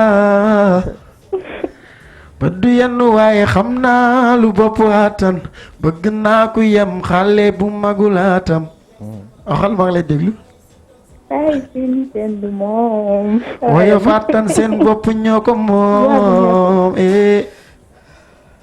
gel bi dafa dégg de am naa ko may fowee di ko napp nabbee ku yam ci ay loxo moo koy wan ni ma ko nobbee bokkul la kii toog sa kaw te doo mën na nooyi dis ba dootoo yegg loxom yi nooy Taïfin yee sa war nañ te foo leen woo ñu wuyu la. c'est beau ça kontaan nga. Allez, merci. Merci Asia, c'est très gentil. Alors pour ceux qui habitent Dakar waa Dakar ñu ngi laajte sànq ba léegi PNG si région yi Dakar est-ce que bokk na si évidemment que Dakar donc dinañ si may waa Dakar dinañ am ñaari date le 25 et le 31 25 fii si Almadies au niveau du Five et puis 31 décembre au niveau du Dream.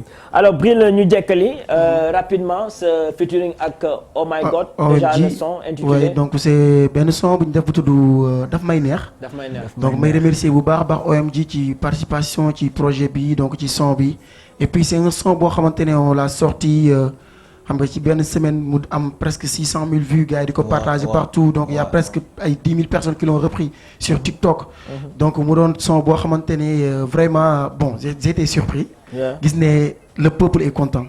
alors je suis content. dinañ fa 5 sol fa yëre olof. macha allah parce que loolu lañ bëggoon wane ne mën nañ def rap ci beat boo xamante ne day doon trap music ba pare ñu boole ci suñuy instrument sénégalais ay sabar ak yooyu noonu ba pare rap si ba pare way si c'est possible ba pare di sol si tenue africain wane africanité bi tout. Biril nuyu ko. allo. wàññil télé bi nga jàkkaar lool. Allô? Il est parti apparemment. Voilà. Alors faut insister au 22 22 88 628 22 22 ou bien le 88 628 20 20.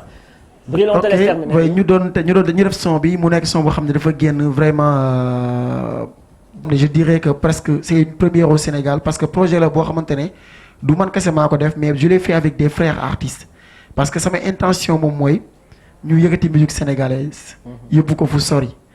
ba tey koo xamante ne xamul kuy Bril wala xamul kuy OMG su seetaan ne benn vidéo benn son ñaari artistes ànd si na ne y a presque 7 personnes yoo xamante ne ñoo ngi fi ci musique sénégalaise te ñëpp xam nañ leen man ak ñoom benn projet ku ci nekk ma def ak yow benn son. projet lan la. album la wala mixtape la wala c'est quoi exactement. projet bi EP la c'est un album EP de 7 titres. 7 titres. album 7 titres. waaw bi nga génnee ak OMG ci la bokk.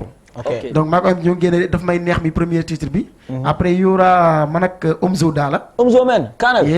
Omzo def nañ affaire bu nice. Zo Dollar. mais boobu doo si may lan nga war a may. lenn rek laa ciy wax de. mooy Mieze nee na moom bëggul détail. nee na moom bëggul détail donc après ma jóge ci loolu ma ànd ak Edmo Flow. Edmo Bandi. waa Parcelles. ñu def benn son bu. Fatima waneel sa bopp Aïcha. son bu osé la ñu def. yow ak Edmo. après man ak Bastion Basman. yee def nañ benn son boo xamante ne boobu vidéo bi mooy topp ci vidéo bi. kon après OMG bi. Bastoun moo ci topp featuring Bril. yee moo ci topp. et la vidéo arrive ce 27 novembre. non attends le 27 novembre c'est la semaine prochaine. bien sûr ça jour ji mooy 9. oui. après ça Soxu Bébé. Aïcha oui allô excuse-moi oui. waaw puis ma xam nga jël kii Guinée dafa mel ni Guinée lay woote Guinée. allo pardon. allo. dafa tëb Aïcha Bastoun après Bastoun. Soxu Bébé. waaye ñu def aussi benn son bu doy waar man ak moom. après loolu y a Pape Birahim def nañ taay fiin donc defaat nañ leneen quoi. da ngeen defaat beneen Pape Birahim benn la dese de copain. yow ma desam benn boo xam te ne dafay spécial parce que du featuring ak artiste mais featuring la ak beatmaker muy Just Beat. yow ngay beatmaker def ak featuring ak beatmaker ñun ñaar ñu def featuring ci benn beat man ma woy son bi muy Just Beat aussi donc il fait beaucoup de hits au Sénégal donc ay Dior Mbaye ay Jeyla affaire yu bëri yu mu def. donc moi aussi bon maa ngi def ay hits yu bëri ay Jiba ay Bastion et tout. donc on s'est retrouvé sur un son boo xamante ne donc loolu leneen la quoi parce que ñaari beatmaker ñoo ko def. donc bu doon lan mooy beatmaker vieux suñu réalisateur bi nee na mu ngi door a dégg terme yooyu beatmaker. soo ko doon expliquer mooy lan. beatmaker nee na yow beatmaker. ça veut dire quoi. waaye beatmaker c'est par exemple artistes yi dañuy ñëw. génne benn son bi nekk hit. mais boo seetloo 80% wala 90% wu liggéey beatmaker bi moo koy def. parce que beatmaker moom mooy kiy composer musique bi. ok mooy ki nga xam ne moo nekk instrumental bi quoi. defar instrumental bi. composer la ko de A à Z yow nga ñëw rek teg sa voix après mu mixer la ko defal la ko ba mu neex mu génn. kon kooku mooy lépp kon kooku kañ mooy lépp ki nekk ci waañ bi mooy lépp. xam nga moom du lépp ñëw rek wax. du lépp parce que artiste tamit dañuy participer parce que tey gars yi duñu jàpp parole la ñuy jàpp mais duñu jàpp musique bi. comprendre nga tey mën nga def benn son beatmaker mën na la composer son bu neex mi nga teg ci ay paroles yoo xamante ne baaxul kenn du la déglu pareillement aussi tamit artiste mën na am ay paroles yu baax dem ci benn beatmaker boo xamante ne li mu ko defaral ci musique neexul kenn du la déglu donc ñaar yooyu noonu benn mënul dem bàyyi sama bopp. kon en tant que beatmaker ban artiste bu siiw nga mus a réaliser ay son yow. Bastoun depuis le début de sa carrière à part nooy moytoo sa noonu maa def son yëpp. Bastoun bu siiw bu mel. Bastoun waaw daanaan la yaay réalisé ay son yëpp man maa ko def yàlla moo def nag ñu déggoo lu ma def ak moom mu neex. kon yow Jiba aussi Jiba presque waaw Jiba soo bàyyiwul Jiba Yitma Jiba Jarabi donc. Jiba men. bien sûr. après Leuz Diwane ji. après ban son Buru ak Lem. Buru ak Lem bu def bruit bi. yow la après y a aussi Safari. Safari men yow la tamit Safari sa takkusaan. yow la Bril yow la ñoo ñëpp yow la. donc bien sûr mënu ma taxaw di lim ñëpp nag quoi donc bu naa ne xaaral ma yemale ko foofu mais la liste est longue. donc artistes yi nga xamante ne su ma taxawee sax di wax. tam ma jum ci benn artiste mais bon y a beaucoup de. mais yow lii soo ñu ko waxul woon ñun duñ ko xam téléspectateurs yi duñ ko xam. parce que c'est rare ngay invité benn artiste. fin émission mu ne maa ngi gërëm Bril mi nga xamante ne moo ma defaral sama son. ah mais c'est pas ils sont pas obligés de dire ça aussi. yow xanaa ñoom dañ lay fay wala dañ leen koy defal gratis. bien sûr que dañ may fay parce que à part être artiste chanteur. Je suis un compositeur producteur ingénieur en son donc technicien donc dama yor label. de production bu tudd Classic Music. Classic Music waaw boo xam ne boo ñëwee en tant que artiste da ngay ñëw wax la modalité yi comme. ñu may la ay bit. yeah Mr G on the beat. ok wax la modalité yi wax na lii ak nii la ñuy liggéeyee ñu déggoo si ma defal la affaire bu neex bu jëngal temps bi. kon suñu Youssou Ndour mel na su soxla woon tey benn son mun na la woo. yow nga defaral ko son bi et tout moom mu ñëw bien sûr avec plaisir donc tey maa ngi liggéey ak ñu bëri ci domaine boobu noonu. donc bëri na quoi ay Dabrens tu vois même Viviane son bi ci coupe du monde bi. ah bon donc voilà bëri na. Balla Gaye 2 ak seen rap bi ak Modou Lo seen rap bi. yaa ko réalisé. maa ko réalisé et bien d'autres quoi donc su ma mën naa taxaw di ko wax fii. ok beatmaker ak artiste rappeur ban moo gën a fay. chanteur. waaw moi je dirais que le beatmaker compositeur ah. mooy gën a fay xam naa des na tuuti sax Bril day bàyyi way bi bàyyi lépp concentré wu ci composition bi quoi. mais rappeurs yi ak malaxmaan yi ñoo gën a siiw que beatmaker yi. waaw mais bokkul quoi xam nga tey. ñun si ginnaaw lañ nekk fii. benn Bastion bi ñu ma defal ko benn Jiba buy ñëw benn Safari buy ñëw benn Soxu Bébé beneen Jeyna beneen keneen ay artistes yu bëri chaque jour am ku ñëw. xam nga bokkul quoi bokkul ak métier. te ku ñëw rek indaale téeméer wala 1 million. yaa kuy ñëw de indaale dara quoi du ma wax lu muy indaale. c'est super donc projet album bi nu mu nar a tudd. album bi mu ngi tudd Multivers. multivers. Pourquoi multivers vert comme xobu garab wala. non vert comme univers. Ah ok. Multi comme multiple. mën nga tooñ de multivers nga ay xobu garab. ok vas-y. donc multivers c'est des univers multiples. xam nga tey artiste bu nekk dafa nekk ci mondam loolu moo waral mouvement di neex loolu moo waral musique sénégalaise neex parce que artiste bu nekk ak ni ngay defee. tey man Bril ni muy woyee ay soundam bokkul ak ni ko Omzo daal di defee bokkul ak ni ko Samba Peuzzi di defee bokkul ak ni ko Dip di defee bokkul ak keneen mu koy defee pour rek da am sa particularité te loolu mooy tax mu neex. léegi tey su ma créé multivers dama créé multivers pour artiste bu nekk ma dem fekk la ci sa univers fekk la ci la ngay def ma ànd ak yow ci loolu soit damay ñëw fekk la exactement ci li ngay def wala aussi ma créé lu méngoog li ngay def ak li may def ñu boole ko. créé benn univers. effectivement c'est ce qui fait mu nekk ay univers yu bëri yu bokkul.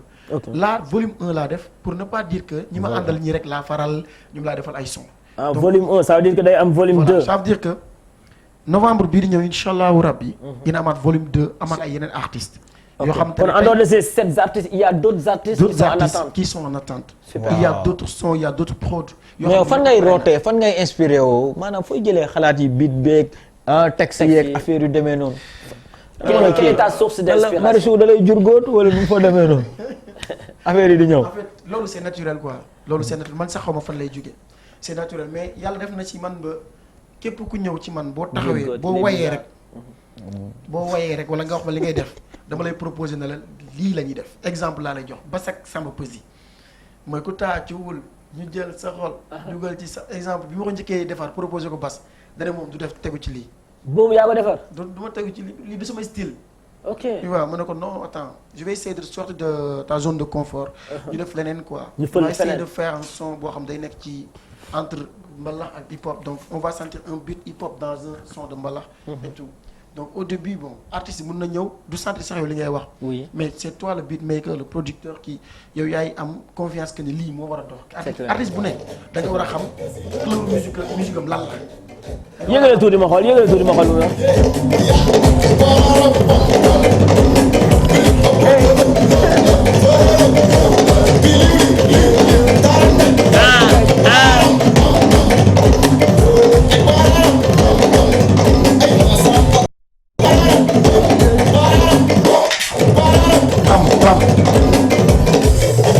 aja jëlal ñu dem ay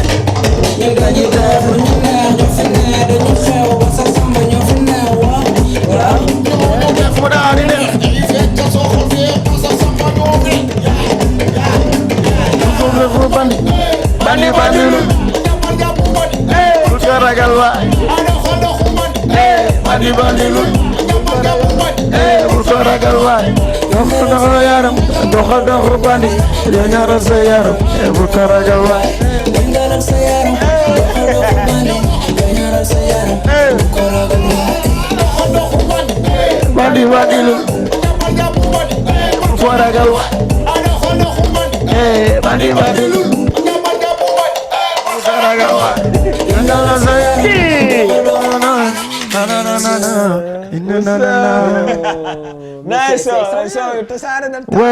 oui bon mais soo ñu ko waxoon duñu mus a xam ne. non puis bàyyi la ngay def waaye xam nga ko nag. parce que yaa ngi dégg si son yi ah mais macha allah ah macha allah macha allah waaye.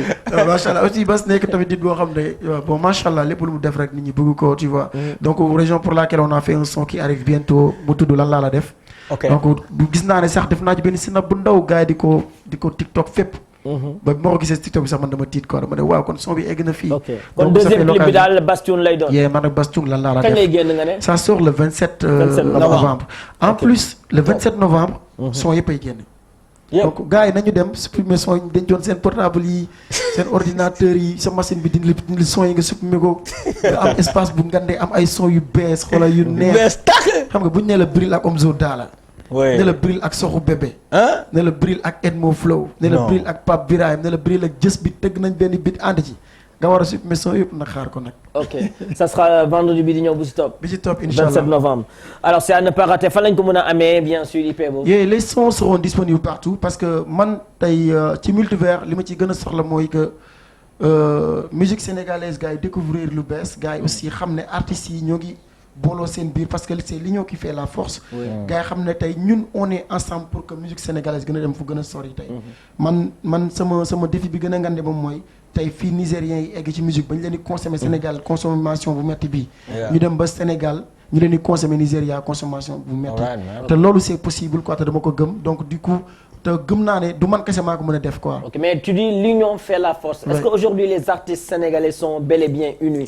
Récemment, il y a 2 semaines, il y a eu un affrontement entre Soirée Nafi, Soirée Nafele, il y a eu des clashs entre artistes et tout. Quand tu parles d'union, est-ce que là réellement les artistes sénégalais se sont unis pour porter le drapeau de l'équipe nationale du Sénégal? Oui, bon, c'est ce qu'on essaie de faire. Man, en tant qu'artiste, avec Sénégalais, c'est ce que j'essaie de faire parce que c'est pas évident et c'est pas facile mais tey yombal ñi ma doon liggéeyal ci projet bi yombal nañ ma ko ma leen di remercier bu baax a baax ku ci mel ne Omzo Dollar Soxu Bébé donc OMG dama koy yónnee sama couple tey le lendemain mu yónni ma affaire am donc affaire bi avancé Bastung pareillement donc amul kenn ku ma ci woo ne la pour expliquer le projet bi nga wax ma leneen wala. Mais le conseil que tu donnes à tes amis artistes ñu ngi lay seetaan jamono ji y a pas mal d'artistes ñu ngi toog seen salon di la seetaan.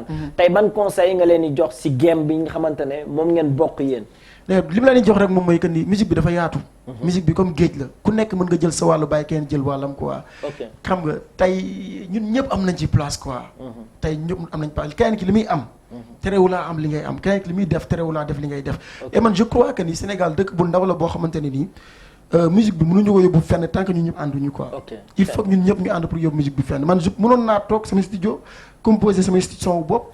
def ko man kese génne ko man kese taxaw man kese après ne man kese mais pour man loolu on l'a ñëpp def nañ ko quoi. li pour man li des moom mooy artistes yi ànd doon benn.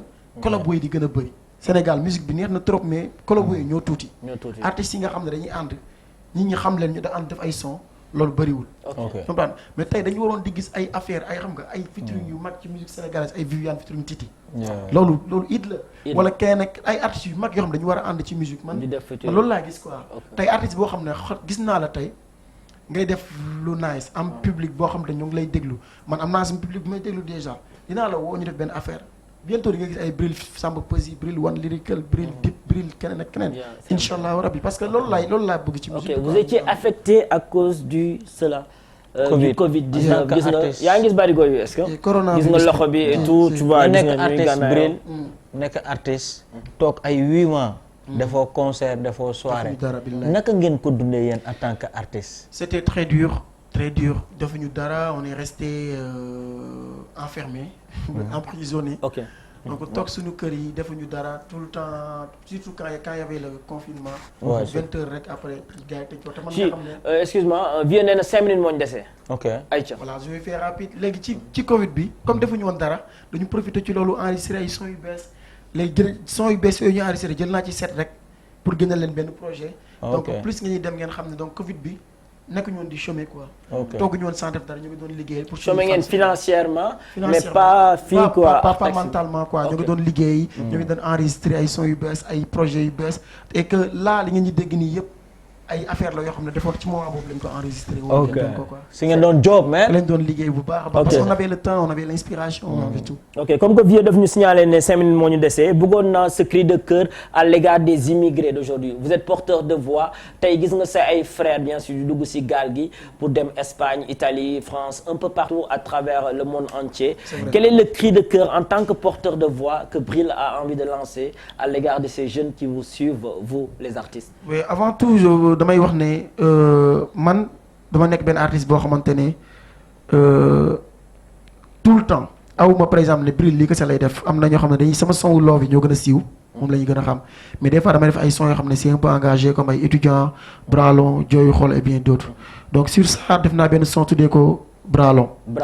donc ci Bralon bi. vieux Bralon bi kon la ñuy tëjee may wax ci Bralon bi que ne Sénégal dafa nekk dëkk bu metti boo xamante ne tey li waral jeunes yu bëri di jaar ci gaal yi xam lan la. mooy dañu amul bralon da ngay gis benn jeune boo xam ne peut-être Sénégal mooy dëkk boo xam ne réalité bi da ngay nekk xale ñu ne la demal école nga jàngi boo jàngal yu jàpp la dóor yu metti nga dem après ba am BFM dem am bac dem université tar xam nga ngay nekk foofu di réviser di rey sa bopp ba am ay master 1 master 2 doctorat nga génn doo am liggéey. place bi nga waroon liggéey ñu teg fa kenn koo xam ne amul diplôme xamul dara wala benn gel boo xam daa ñëw rek sexy gaa jël ko teg ko ca place donc finalement jeunesse bi dañu dem dañuy décourager parce que amuñu liggéey ñàkk nañu liggéey amuñu bralon dañuy investir ci ay affaires yu bëri affaires yi doxul donc du coup moo tax jeunes yi fipp ne dañuy jaar ci gaal cause bi manque de travail. manque de travail ak manque bralon Manque parce que bralon. tey dëkk bi pour man bu ñu joxee ku nekk place ba nga mérité tey affaire yu bëri dina wàññi ko quoi. ok mais gis nañ conséquences yi mooy léegi conséquences yi mooy gis nga jeunesse bi laay waxal quoi yow mii toog sa kër bëgg a jaar ci gaal yi déglu bu baax li ma lay wax. yow da nga dem ci gaal yi pour bégal say waajur sa yaay sa papa et tout loolu nga bëgg. te boo jaaree ci gaal yi nga dee ci ndox mi. est-ce que da nga yaakaar ne ñoom nañ bég après. non du ñu bég da nga leen bëggoon bégal mi da nga leen di yokk naqar. parce que ñoom leen gënaloon mooy nga dund moo leen gënal fuuf nga dee ci ndox mi nga ñàkk amoo liggéey moo leen gënal nga dem xaru ji. donc loolu na ci gars yi bàyyi xel. te ñu xam aussi que ni Sénégal métti na trop mais yàlla nekkul Europe kese fépp foo mënti nekk ci àdduna boo gëmee sa bopp gëm ne entrepreneur nga gëm ne war nga ci mën a génn da nga ciy génn par force. pour gagner ta vie. man bi ma jógee ne damay def beatmaking samay xarit dañ ma doon reetaan jàpp ne du ma ci génn ma jël sama néeg may fanaan dindi bagage yëpp daf ko sama benn puxus ne studio laa fa créé ku dugg reetaan studio bi ne sa waay daa doof léegi ma gëm ko ba tey ma teg sama propre entreprise classique musique di liggéeyal sama bopp di liggéeyal ay artistes. mais gëm-gëm la. gëm-gëm la yee pour man ku ne war nga mën a gëm ne war nga mën a tekkee fii jël benn affaire investir ci di ci commencer lu ndaw parce que nànk-nànk mooy jàpp golo ci ñaay même bu dee mbuusu ndox ngay jaay gëm ko même bu dee café ngay jaay gëm ko mënoo xëy rek am benn magasin bu ngante nànk-nànk rek l'homme bu Abba daf ko gëm moo tax mu ne ma pii vacances yi damay jaay ay xaal. bien sûr l'homme man loolu laa gëm. loolu laa gëm ma comme Jonas rek. Jonas moo ngi xam nga keroog nee na day jaay ay sama staff la nekk ko en fait. dara jënd ay yére yu bëri di jaay affaire yooyu noonu la xam ne muy defee publication danaan soo leen jëndul sama yére yi damay jaar ci gaal yi. c'est clair en tout cas Bril on te remercie pour bien sûr la prestation de ce soir. bëggoon nañ émission bi gën a yaatu parce que Bril ak PNJ tout le temps day yaatu. day neex ça fait plaisir déjà day xumb li yaatu na. vraiment yaatu na on a tout dit. je suis vraiment content. ji jëlal la ma benn États-Unis wala France Espagne Italie. si gars yi ñoo ngi woote sànq ba léegi ah. ok bëggal ma gars yi en attendant mu def vas-y ton mot de fin ça sera quoi Bril. oui comme d'habitude c'est vous remercier. PNJ parce que gis naa ni ngeen may taxaw saa bu ma génne benn affaire lu mu tuuti seen temps lu mu xat di ngeen ko ci dugal. donc ça a toujours été comme ça. oui ma lay remercier aussi tamit la télévision TFM. la TFM c'est ta télé hein. c'est ma télévision oui. J'ai vu que même bi Cegin bi génnee def nañ benn plateau suba le matin.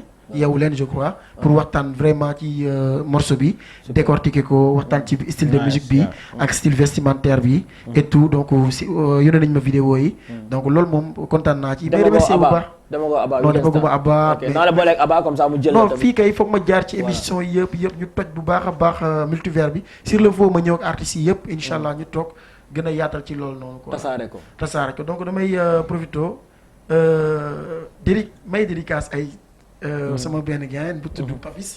donc dama dépasse ma ko waxoon ma lay may dédicace ma fàtte ko mu mere ma. ak Aïssa Rasoul Thiès maa ngi leen di may dédicace. ak samay fans yëpp waa number one Bril. donc samay staff Mahmoud. am nga ñoom Vincent. en parlant de staff et tout question bu ma lay posé dama koy snap Bril moo waxoon dimanche. 22h 23h PNJ contre Bril dañu war a fubal Sénégal. dimanche 22h 23h PNJ Sénégal Japon dañu war a fubal contre Bril. am ngeen ngandam problème. léegi waaw ok score du match nan ñaata lay doon. est-ce que doon 5-0. 5-0 parce que man équipe laa yore te yéen da ngeen di fo. kon Bril day gagné PNJ. bu baax a baax. Ji ak Abba ñooy sama 9 de ñooy sama attaque. amul benn problème dañuy dugal ñun moom dañuy dugal ñeme nga leen. man sama équipe ay pro nga fa ne. te l'homme de tes portable bi di ko Instagram direct. amul benn problème. pare nga. bu leen 5 doyul ma dooli. Aïcha donc ça sera dimanche 22h 23h Sénégal Japon bien sûr avant d'arriver au 6S. Aïcha J quel sera ton dernier mot. voilà donc mention spéciale à tout ce beau monde ñi nga xamante ne ñoo ñu doon suivre via la page Facebook TFM via Instagram tu vois. on a aussi waa Mauritanie waa Espagne waa USA tu vois. c'est énorme waa Maroc waa Guinée-Bissau waa Gambie. donc tu vois di leen wax. tu vas les répondre tous ces messages là. ñëpp parce que yéen artistes Bril et autres les DJ et autres les Abba et autres il paraît que yéen du ngeen tontu ay messages en sa waay tontu bu baax da leen tontu seen ay soppe je passe mon temps à répondre c'est important alors ils sont habillés par qui les PNJ voilà donc PNJ sont habillés par Momo donc ñu ngi koy jaajëfal bu baax waaw donc Momo alors Momo son 7-7 Momo waaw tey moom est-ce que mën nañu am sa contact pour sa fans yi man tamit dinaa wax ki ma habillé tamit. vas-y. waaw Bril est habillé par Keba Shop. Keba Shop sama waa ji Keba bi nice na de. Alors Bril, où est-ce qu'on peut te joindre yow? waaw mën nañ ma woo ci 77. oui. 036. 036. 48 31. 48. 31. 31. 036 48 31 pour Bril. Alors J. waaw Momo waaw ku bëgg sañ yu nice yi waaw tu vois da ngay def 78. Momo. waaw Momo. 78 265. 265. 07. 07. 70. 70. L'homme se nomme tout simplement MOMO. Momo. moo jaar fi tey. Ok, Fatima Wali, joyeux anniversaire. Joyeux anniversaire à tous les natifs du mois de novembre. On vous rappelle que le 24 décembre, on sera à Kaolack, bien sûr. Le 25, ñu ngi fi Fife. Le 26 aussi, on sera au Dirim. Le 27, attention, région yi. waa Kolda sax ren ñu ngi si biir képp ki nga xamante ne seetaan nga émission bi bëgg nga PNG ñëw sa région faudra envoyer message à mon jumeau au 77 244 22 22. ñu boole leen si programme ñu boole leen si 5 dates yi parce que 5 rek nañ ciy sàcc n'est-ce pas mais Dakar 25 et 31 on sera ici à Dakar. bëgg naa leen yóbbu ci région yi tamit ban si parce que le 30 décembre damay jouer Vélingara. stade de Vélingara 31 décembre damay jouer stade de Kolda. Kolda waaw après nag ay Yora Thiès ak yeneen région yëpp yi nekk Sénégal parce que may préparer benn tournée boo xam ne tournée la boo xam damay koy defaale pour lancer multivers aussi pour sensibiliser les jeunes xam la gëmloo leen ne mën nga tekk ci sa réew. donc ñu ngi koy waajal te bëgg naa ànd ak yéen nag. non tasaare ko pour ngeen dem région de Kolda. voilà Kolda Kolda mosuñu fa dem. ça sera le 31 décembre inchallah ñu ngi stade de Kolda donc nu ko ñëpp préparé waa Kolda waa Vélingara le 30 ñu ngi stade de Vélingara si. oui en plus ay stade nga song sa waay. non loolu la parce que gars yi dañu. gars yi dañu bëgg a gis Italie di ko tasaare. super. gars yi dañu bëgg a gis Bril dañu nam Bril donc foog ma ñëw foofu. Aïcha vieux merci à vous merci à Muntaga merci à toute l'équipe de la TFM sama caméraman yi sama preneur de son yi ñëpp ñi nga xamante ne jàpp nañ pour émission bi am. ñu ngi leen di jaajëfal ñu ngi leen di remercier guddi na ngeen bàyyi lépp coach émission PNG donc yéen ñi nekk si ginnaaw gars yi gisuñu leen de mais lépp yéen la donc mention spéciale à vous PNG la TFM les téléspectateurs sont fiers de vous. waa Team Roubaix ñu ngi leen di jaajëfal bu baax waa Instagram waa Facebook ñëpp ñi nga xamante ne envoyé nañ ay toni message donc di leen wax respect à vous donc c'est avec ce joli clip bien sûr qu'on va se dire. jaaji bu Matar Ba jaaji maa ngi lay bëggee bu baax a baax balaa nga maa dóor waxal ma loolu jaaji bu Matar Ba one love